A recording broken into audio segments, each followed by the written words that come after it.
Did you guys hear about the rural town that cheered on this administration's cuts for hospitals until their hospitals got cut? To break this down, I'm bringing in contributor Chris Mowrey. Watch until the end and check this out. Thank you. All right, there's a really wild story I want to talk about today. There's a small town in Missouri, a rural area that overwhelmingly voted for Trump, and they only have one hospital in this area. It's been serving the community for over 7 decades, has stayed open as the community has shrunk. They used to have a Walmart, the only Walmart in the area, closed, and through a lot of economic downturn, they have been able to stay open. But unfortunately, because of Donald Trump's big, beautiful bill, there are fears that it may close in a town that overwhelmingly voted for Trump. And frankly, I don't think they realized they were voting for this. And I want to talk about it today. Before we get into it, if you're new here, it would mean a lot if you click like and subscribe. I'm 23 years old. My name's Chris Mowrey. I'm basically a Gen Zer who screams all the time about how Republicans suck. So if you want to stay on top of the news, here's some of my takes. It would mean a lot if you subscribe down below. Before we hop into this story, this is a theme we're seeing with MAGA and Trump supporters. And I don't really know how I feel so much of saying, fuck around, find out, like these people deserve what they're getting. I really think most of the blame should go to Donald Trump for conning the American public. But at some level, I see you guys in the comments, I hear you, it's kind of mind-boggling. This went really viral the other day. This is on LinkedIn, oddly enough. A woman who owns a business. I've been getting a lot of hateful messages since my last post about my business struggles. Yes, my husband did vote for Trump. Yes, Trump's tariffs have seriously disrupted my supply chain and hurt my business. That said, I still support my husband. He voted for what he truly believed was right. It's complicated, but so is life. But like on an issue like this, is it complicated though?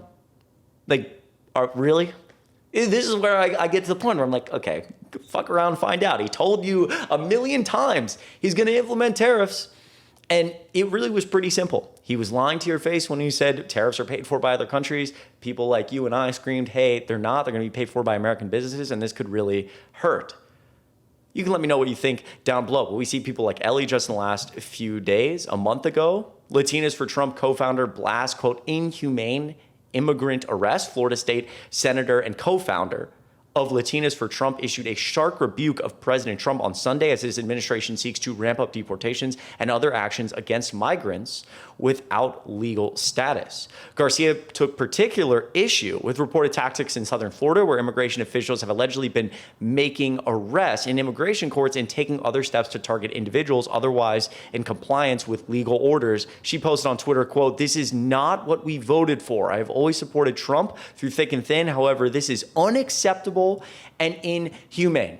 Regardless of how you feel toward these individuals, we're here now, and we can use a lot of this momentum as we say, look, Donald Trump is awful on immigration. He's awful on tariffs.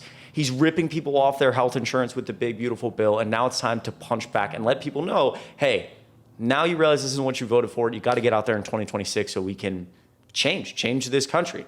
Lastly, we've seen this all the time. People just generally regretting voting for Donald Trump. This now relating to foreign policy and Iran. I trusted you. I'm done with MAGA and all your bullshit relating to bombing Iran. He promised to end wars, stop no new wars. He's not like every other politician who starts wars. And obviously he hasn't ended any wars. And if anything, he's starting conflict. He's exploding conflict in the Middle East.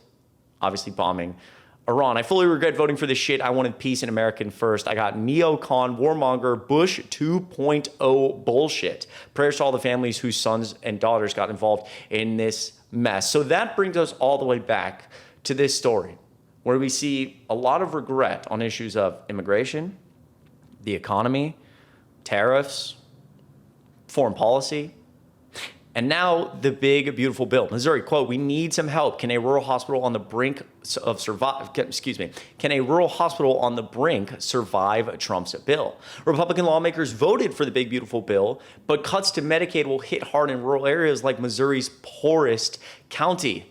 When her severely allergic toddler, Josie, began gasping for breath in the middle of the night, Chrissy Cunningham knew there was only one place she could get to in time to save her daughter's life. For 74 years, Pemiscot Memorial Hospital has been the destination for those who encounter catastrophe in Missouri's poorest county, a rural stretch of farm. 3 stories of brown brick lay just off Interstate 55 in the town of Haiti, I believe. The 115-bed hospital has kept its doors opened even after the county's only Walmart closed. The ranks of boarded-up gas stations along the freeway exit grew, and the population of the surrounding towns dwindled, thanks in no small part to destruction done by tornadoes. For many in Pemiscot County, its emergency room is the closest available without taking a 30-minute drive across the Mississippi River to Tennessee or the state line to Arkansas, a range that can make the difference between life and death for victims of shootings, overdoses, or accidents on the road. And in the wee hours of one spring morning, it was there that Josie received the breathing treatments and an epinephrine shot that made her wheezing survive. There is no way I would have made it to one of the farther hospitals if it wouldn't have been there. Her airway just would have been closed off, and I would have been doing CPR on my daughter on the side of the roads. Here's the thing, though. The leaders at this hospital see a new danger in the horizon. The big, beautiful bill Republicans pushed through Congress earlier this month at Donald Trump's request. Centered around an array of tax cuts as well as funds for the president's mass deportation plans, the bill will mandate the largest funding reduction in history to Medicaid, the federal health care program supporting low-income and disabled Americans. That is expected to have ripple effects nationwide, but will hit particularly hard in Pemiscot County and other rural areas where hospitals tend to have frail margins and disproportionately rely on Medicaid to stay afloat. Quote, if Medicaid drops, are we going to be even collecting what we're collecting now? Asked Jonah Green, the chairwoman of Pemiscot Memorial's board. She estimated 80% of their revenue comes from Medicaid as well as Medicare. 80%. Quote, we need some hope. And you think about this later in this article, somebody surrounding this hospital says, I think there's about a 50-50 chance we make it. 50-50. They've been open through the destruction of tornadoes, through economic downturn, through 70 years this hospital's been open. And this is what may do it.